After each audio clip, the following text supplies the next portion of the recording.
자, 그래서 이제 3강 대기의 변화 이렇게 나오는데,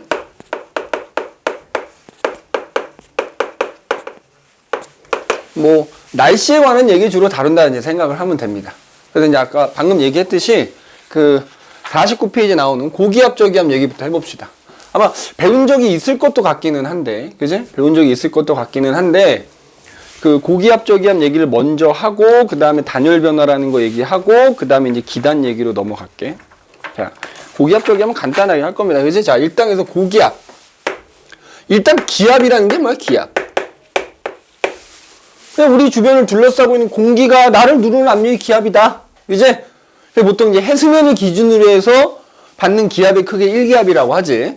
토리첼리라는 사람이 1기압의 크기를 측정을 했죠. 그지? 자, 참고로 이제 기압이니까 단위가 뭐가 있냐면 이 단위도 좀 알아야 되는데. 밀리미터, 수은기둥 가지고 측정을 했기 때문에 밀리미터 HG라는 단위도 보통 쓰고, 그 다음에 이제 이 단원에서 주로 쓸 단위는 이제 헥토파스칼이라는 단위를 좀 쓰죠. 파스칼이라는 게 압력의 단위고요. 그지? 헥토는 이제 100을 뜻하는 접두사라고 생각하면 됩니다. 그래서 보통 이 단위를 쓰는데, 그럼 이제 방금 얘기했듯이 우리가 지금 현재 평균적으로 받고 있는 기압이 1기압이라 생각하면 되거든. 그럼 토리첼리가 측정한 1기압의 크기는 얼마냐? 수은기둥을 가지고 측정을 해봤더니 이렇게 여기다 수조에다 수은을 가득 채워놓고요. 여기다 유리관을 이제 여기다 이렇게 유리관을 집어넣어. 그럼 여기 수은이 가득 찰 거 아니야? 그래서 그 유리관을 세웠어. 이렇게 이 입구가 들리지 않게 세우면 가득 차 있던 수은이 쭉 내려와서 딱 멈춰. 결국 기압, 그러니까 요 수은 기둥이 요 수면을 누르는 압력하고 공기가 누르는 압력이 결국 같아지게 되는 거거든. 그랬을 때 요 높이를 재봤더니 76cm가 나온 거야. 수은 기둥의 높이가. 그래서 1기압의 크기는 수은 기둥 76cm가 누르는 압력과 같다. 이렇게 얘기를 하게 된 거고, 그걸 요 단위를 쓰자면 760mm HG가 되고요. 이거를 이제 뭐 단위를 헥토파스칼이라는 단위로 환산을 하게 되면 약 1013 헥토파스칼이라는 단위가 값이 나와. 자, 이건 좀 기억합시다. 그럼 요 얘기를 하는 이유가 고기압 저기압 얘기를 할 텐데, 사실 이거 안 하고 얘기하면 되긴 하는데 얘기하면 더 헷갈릴 수도 있겠다만, 그러면 고기압이라는 건 뭐냐 이거지. 그럼 애들이 이제 이건 이제 사실 중학교 때도 배우는 거니까 이제 알고 있는 애들이 있을 거 아니야? 그럼 이제 걔네들이 고기압 얘기하면 그럼 선생님 1기압이 1013 헥토파스칼이라고 하니까 그거보다 기압이 높으면 고기압이겠네요 라고 생각할 수 있어서 선생님이 얘기하는 거야. 1기압의 크기는 1013 헥토파스칼이지만 고기압은 높을 고짜니까 그거보다 기압이 그럼 높은 거야. 그게 아니야. 이 고기압이니 저기압이니 하는 건 그냥 상대적인 값이거든. 그래서 만약에 주변에 비해서 기압이 그냥 높아, 그러면 거기를 고기압이라 부르는 거야. 주변보다 기준은 없단 얘기야. 1기압이 1013이라고 해서 이거보다 높으면 고기압, 이거보다 낮으면 저기압이란 뜻이 아니라고요. 그래서 일부러 쓴 거야. 뭐 헷갈릴 수도 있겠지만. 그래서 그냥 딱 정해진 기준값이 있는 게 아니라 주변하고 비교했을 때 주변보다 기압이 높은 것을 우리가 고기압이다 이렇게 부르는 거예요. 자, 예를 들어서 이런 거지. 자, 요 지점이 예를 들어 1010인 거야. 근데 그 옆에는 1004야. 뭐 예를 들어서 뭐 여기는 1008인 거라. 뭐 여기는 예를 들어서 여기는 6이야. 뭐 이런 식으로. 뭐 예를 들어 여기도 1008이야. 뭐 이렇게. 그러면 얘는 1013보다 작은 값이긴 하지만 주변보다는 어때? 이게 제일 높지? 그럼 여기 고기압이라 부른다 이거지. 기준값은 없다 이거야. 오케이? 그럼 고기압. 그럼 우리가 지도상에다가 고기압을 어떻게 표시하냐면 동그라미를 그려가지고 여기다가 고라고 씁니다. 고 이렇게. 이 동그라미 이제 등압선이라는 걸 의미하는데, 그럼 여기가 고기압인 거지. 자, 그러면 봐라. 여기가 기압이 높다라는 거는 결국 공기가 많이 모여있다는 뜻도 되는 거지. 맞아? 그러면 물도 많은 데서 적은 데로 흐르고 높은 데서 낮은 데로 흐르듯이 여기는 기압이 높으면 상대적으로 주변은 기압이 낮은 거 아니니? 그러면 여기 있던 공기가 주변으로 어떻게 돼? 나간다고요. 그럼 공기가 나가면 여기 공기가 비어있겠니?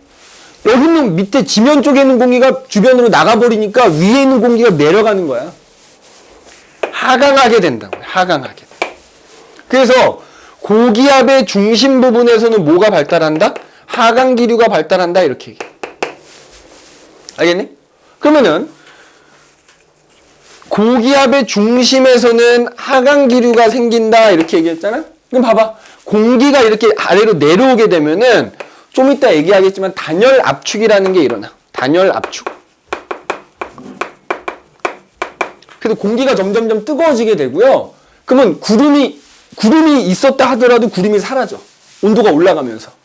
그래서 고기압은 그 중심부가 날씨가 맑고 건조하게 됩니다. 맑고 건조. 알겠니? 주변으로 공기가 빠져나가게 되고요. 물론 빠져나갈 때 이제 이렇게 회전하면서 나가기는 해요. 오케이? 회전하면서 나가기는 해. 알겠니? 그럼 봐봐.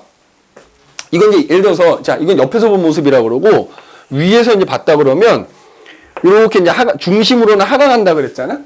그럼 주변으로는 어떻게 돼? 공기가 주변으로 나갈 거 아니니? 나가는데 지구가 자전을 하다 보니까 전향력이라는 게 있어요. 그래서 북반구에서는 항상 이 기체들은 전향력을 받아갖고 진행하는 쪽에 오른쪽으로 휘어지게 되거든. 그러니까 바람이 똑바로 나가는 게 아니라 가다가 오른쪽으로 휘어진다고 이렇게. 오른쪽으로 휘어진다고. 오른쪽으로 휘어진다고. 오른쪽으로 휘어진다고. 그럼 결과적으로 바람이 말이야. 주변으로 어떻게 나가냐면 이렇게 무슨 방향으로? 시계 방향으로 불어나간다 이렇게 표현한다고. 알겠니? 고기압에서는 주변으로 그제 시계 방향으로 불어나간다 이렇게 얘기해. 시계 방향으로 불어나간다. 어디 기준으로? 우리나라가 속해 있는 북반구 기준으로. 알겠어? 옆에서 보면 그냥 똑바로 나가는 것 좀 보이지만 위에서 내려다보면 이렇게 시계 방향으로 돌면서 나간다고요. 이제 시계 방향으로 불어나간다 이렇게 얘기해. 어디 기준으로? 북반구 기준으로. 북반구 기준으로. 알겠어? 자, 그러면 이번에는 자, 저기야. 자, 시계 방향으로 불어나가는 거야. 저기압은 그럼 뭐겠어? 뭐 반대겠지.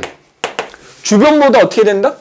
기압이 낮은 곳이야. 주변보다. 이것도 절대적인 값은 없는 거야. 그냥 비교했을 때 주변보다 기압이 낮다. 그럼 거기가 저기압이다 이거지. 자, 그럼 얘도 봐봐.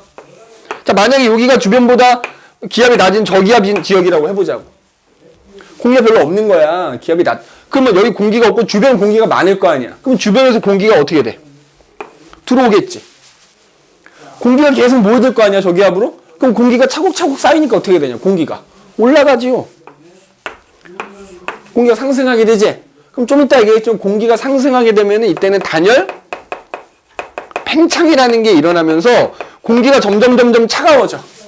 공기가 차가워지면 그 공기 안에는 수증기가 들어있었거든? 수증기를 먹으면 공기가 올라가면서 점점 차가워지다 보면 그 수증기가 물방울로 변해서 떠있게 되는 거야. 그게 우리가 잘 알고 있는 구름인 거야, 구름. 그래서 저기압의 중심부에서는 뭐가 만들어져? 구름이 만들어진다고. 그래서 날씨가 흐리거나 비가 내리게 되는 거야. 자, 그럼 얘는 중심 부분에서 뭐가 일어난다고? 상승, 공기가 상승하는 상승 기류가 생긴다 이렇게 얘기하는 거고. 맞지? 그러면 그것 때문에 그러면서 공기가 상승, 단열 팽창이라는 게 일어나면서 그 결과 구름이 만들어진다고. 그래서 중심부에서는 날씨가 흐리거나 비가 온다고. 날씨가 흐리거나 비가 온다. 이렇게 되는 거지.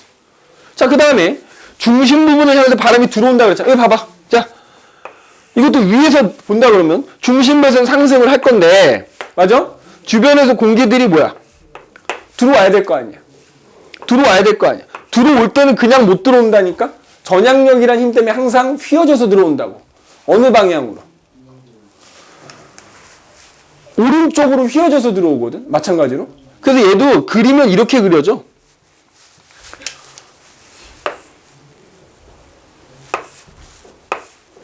뭐 이런 식으로. 그러니까 똑같아. 고기압은 바깥쪽 화살표 표시해주면 되고요. 저기압은 들어오는 거니까 안쪽을 표시해주면 돼. 그럼 얘는 공기가 어떻게 회전하면서 이렇게 회전하면서 들어오는 거 아니야? 이렇게? 맞지? 무슨 방향으로? 반시계 방향으로.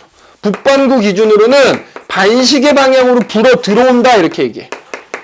반시계 방향으로 불어 들어온다.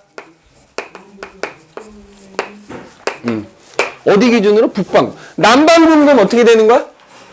준호야 이거 헷갈리면 안 돼. 그러면 또 남반구는 이제 반대일 테니까 시계 방향으로 불어 들어온다 이렇게 생각하면 고기압은 무조건 나가는 거야. 그러면 남반구는 반시계 방향으로 불어 나가게 되는 거고요. 고기압이. 남반구에서 저기압은 시계 방향으로 불어 들어오는 거. 요거 방향이 바뀌는 거야. 방향이. 알겠어? 불어 나가고 불어 들어오는 건 고기압은 무조건 나가는 거고 저기압은 무조건 들어오는 거야. 남반구건 북반구건. 알겠니? 그럼 이렇게 된다. 고기압. 근데 이제 보면은 고기압도 뭐 종류가 여러 가지가 있는 거야. 그 고기압 민 지역의 공기 덩어리들이 움직이지 않고 오랫동안 머물러 있으면 뭐가 돼? 정체성 고기압이라고 하고요. 근데 걔는 뭐 그 밑에 나오지만은 이제 뭐 또 키가 큰 고기압, 키가 작은 고기압 뭐 이렇게 나뉘기도 하는데 그거까지는 얘기할 필요 없을 것 같고요. 자, 이 고기압이 지역일 거 아니야, 여기가. 거기는 공기 덩어리가 오랫동안 거기 머물고 있으면 그 정체성 고기압이라고 불러. 대표적인 게 시베리아 고기압이 있어. 자, 거기 보면은 정체성 고기압과 이동성 고기압으로 나뉘지. 거기다 줄 그어놓으세요. 정체성 고기압은 말 그대로 뭐야? 고기압이 한 곳에 오래 머물러 있는 거야. 거기 공기 덩어리들이. 공기가 하강하고 있는데 거기 그냥 고게 계속 거기 오랫동안 거기가 계속 하강 기류가 계속 생기고 있는 거야. 정체성 고기압. 이동성 고기압은 좀 규모가 좀 작아. 그래서 그 정체성 고기압에서 떨어져 나온 고기압이라고 생각하면 되거든. 말 그대로 이동성 고기압이니까 뭐야? 얘가 움직일 수 있겠지. 대표적인 게 양쯔강 고기압이라는 거죠. 양쯔강 고기압. 기단 얘기하겠지만 기단일 때 또 나오니까. 그지? 그래서 그 고기압이 그냥 한 곳에 오래 머물러 있으면 정체성 고기압이라고 하고요. 이제 이건 일종의 큰 공기 덩어리라고 생각하면 돼. 공기 덩어리 안에서 이제 하강이 막 일어나고 있다 생각하면 되는 거고, 얘는 큰 공기 덩어리 안에서 이제 상승이 계속 일어나고 있다라고 생각하면 되는 거야. 그지? 그래서 정체성 고기압, 이동성 고기압이라는 게 있고, 또 뭐 경우에 따라서는 키 큰 고기압, 뭐 키 작은 고기압 이렇게 있는데, 키 큰 고기압하고 키 작은 고기압은 얘기 안 합니다. 이거를 완벽하게 이해하려면 지구과학 2에 나오는 뭐 위에 편서풍 파동도 이해하고 막 이래야 돼서 지금 그냥 요 정도로만 하고요. 뒤에 가면 이제 저기압도 종류가 있어. 물론 얘도 이제 뭐가 있겠냐면 뭐 정체성 뭐 이렇게 따질 수 있겠다만 얘는 이제 주로 뭐가 나면 특히 요거 중요한데 온대저기압이라고 하는 거 하고 열대저기압이라는 거 나올 거거든. 그래서 굳이 고기압, 저기압 중에서는 저기압이 시험에 훨씬 출제가 많이 됩니다. 그 온대저기압이라는 것과 열대저기압이라는 거. 요건 따로 얘기할 테니까 일단 그 정도만 있다라고 생각해 두시고요.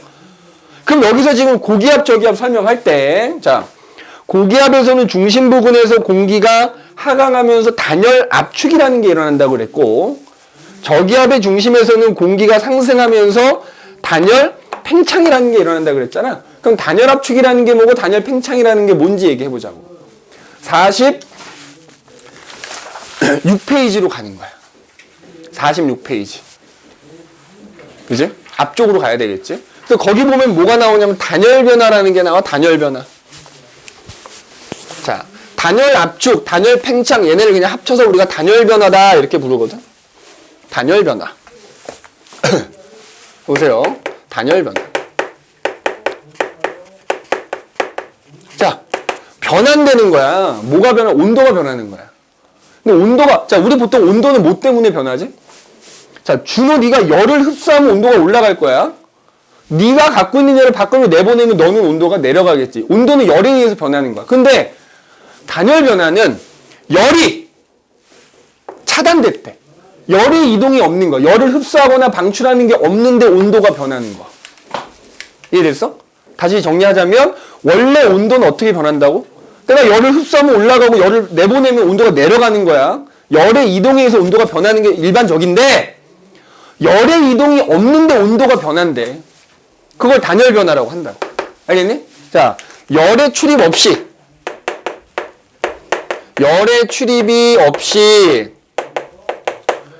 온도가 변하는 거야. 변하는 현상이다 이렇게 생각하면 돼. 그래서 그 두 가지가 있는 거야. 온도가 올라가는 경우와 내려가는 경우 두 가지로 나눠서 얘기할 수 있다. 그래서 자, 하나는 단열 팽창이라는 게 있고 하나는 단열 압축이라는 게 있다. 이거. 단열 팽창, 단열 압축이라는 게 있어. 자, 결론부터 얘기하자면 얘는 온도가 내려가는 거고요. 얘는 온도가 올라가는 거야.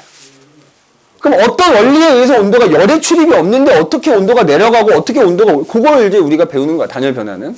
그러면 단열 팽창부터 얘기를 해볼게. 정확하게 얘는 반대거든. 반대 과정이거든. 그지? 자, 단열 팽창하면 뭐 생각해라? 아까 어떨 때 단열 팽창? 저기압 중심에서 공기가 상승할 때. 자, 단열 팽창은 공기가 상승할 때 일어나. 공기가 상승 시. 상승할 때 단열 팽창이 일어나는 거고요. 방금 지었다시피 공기가 하강할 때는 단열 압축이 일어난다. 이렇게 보면 돼. 그지? 자, 그러면 봐봐. 단열 팽창부터. 단열 팽창은 공기가 상승할 때 일어난다고 했는데 공기가 그럼 언제 상승할 수 있느냐 이거지. 첫 번째, 방금 뭐 했어? 저기압 했지? 저기압 중심으로는 공기가 모여들면서 어떻게 하게 된다고? 상승. 저기압의 중심. 저기압의 중심에서는 공기 상승한다고요. 그럼 두 번째, 꼭 저기압이 아니더라도 공기가 상승하는 경우는 많아. 자, 우리가 살고 있는 지면이 어떻지? 울퉁불퉁할 거 아니야. 햇빛을 받아서 뜨거워지면 어떻게 돼? 평평하다 그러면 다 똑같이 뜨거워지거든. 근데 울퉁불퉁하니까 어때? 예를 들어서 여긴 빛을 많이 받고 여긴 빛을 상대히 좀 적게 받으면 여기가 더 먼저 뜨거워지겠지. 부등가열이라고 하거든. 부등가열 또는 국지적으로 가열되면 야, 여기 땅이 뜨거워지면 그 위에 있는 공기도 뜨거워질 거 아니야. 그럼 올라가는 거야, 얘는. 자, 그래서 지면이 부등가열 또는 국지적으로 가열. 일부분이 더 뜨거워졌을 때. 그럼 공기가 상승할 수 있는 거야. 자, 그 다음에 세 번째. 공기가 잘 가고 있어요. 자, 공기가 가다가 누굴 만났어? 산을 만난 거야? 그럼 부딪히면 공기가 없어지냐? 튕겨나가냐? 산 타고 넘어가겠지, 이렇게. 그럼 산 타고 넘어갈 때, 산을 타고 넘어갈 때는 올라가잖아, 지금. 맞지? 세 번째는 공기가 산을 타고 넘을 때.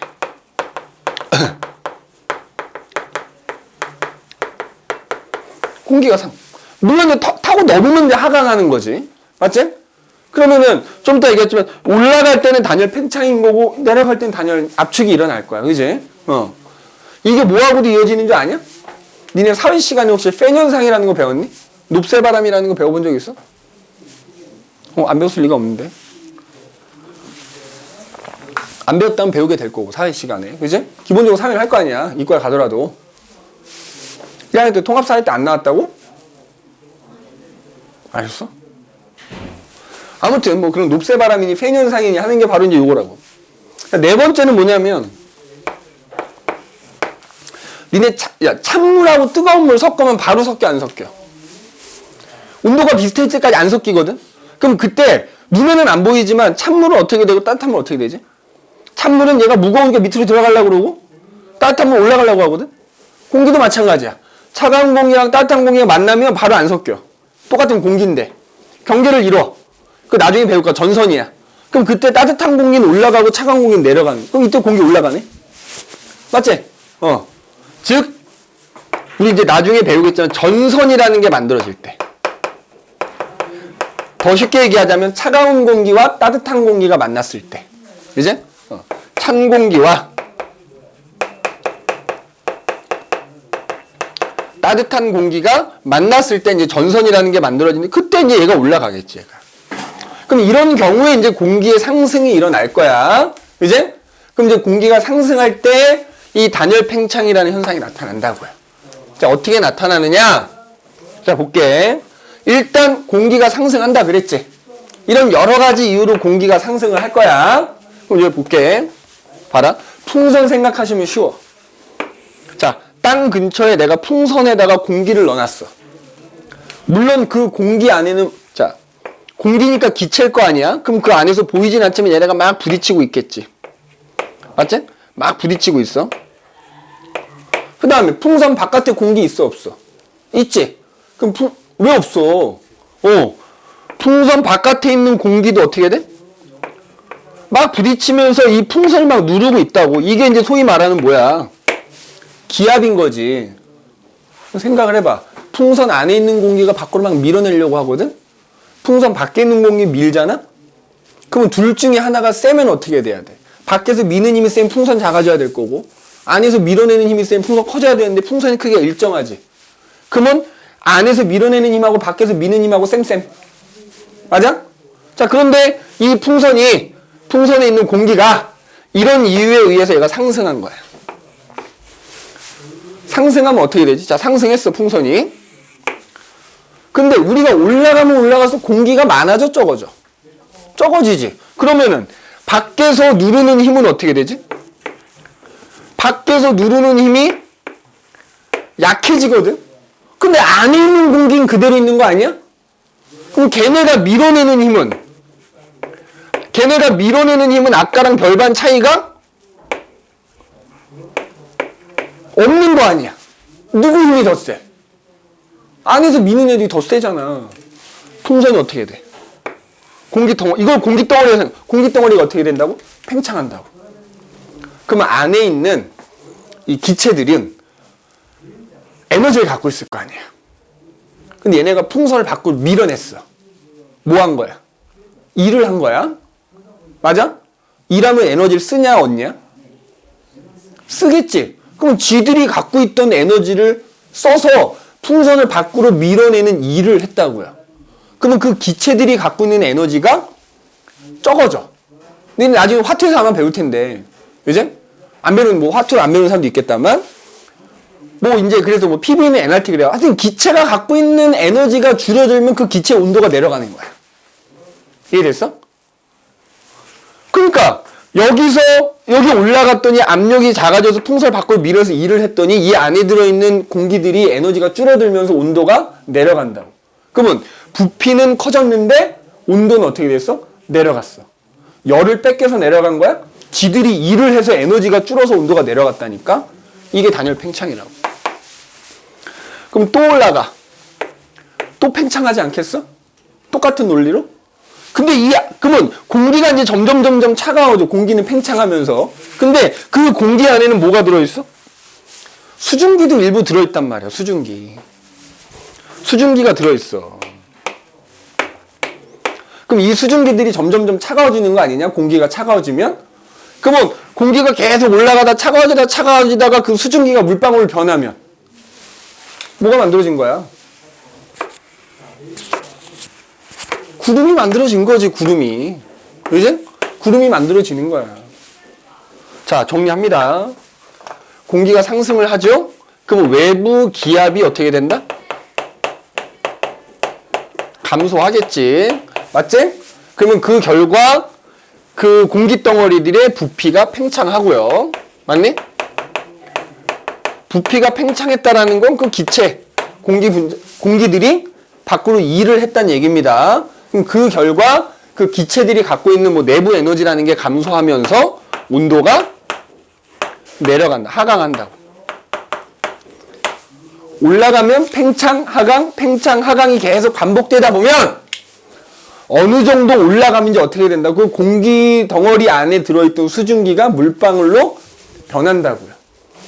온도가 내려가고 이게 계속 반복해서 내려가다가 이슬점이라는 온도가 되면, 이슬점이 뭐냐면 이 안에 들어있는 수증기가 물방울로 변하는 온도야. 온도가 계속 낮아지다가 그 온도가 되면은 걔네들이 뭐겠어?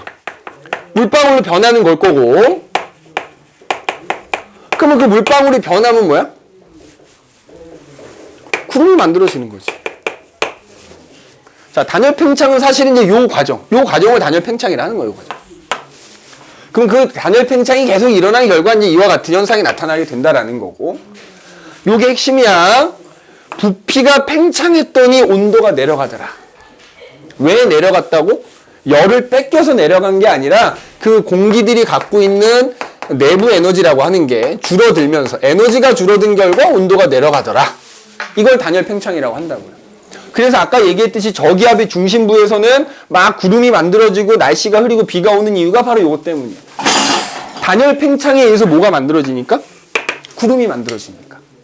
그러면 단열 압축은 뭐라고? 정확하게 뭐라고? 반대라고. 공기가 하강하면 부피가 점점점 어떻게 될 거야? 작아질 거 아니야? 밖에서 밀어대는 거 아니야? 밖에서 일을 하는 거 아니야? 그럼 내가 이 안에 들어있는 기체들의 에너지가 증가하면서 온도가 올라간다고. 정확하게 반대로 쓰면 돼.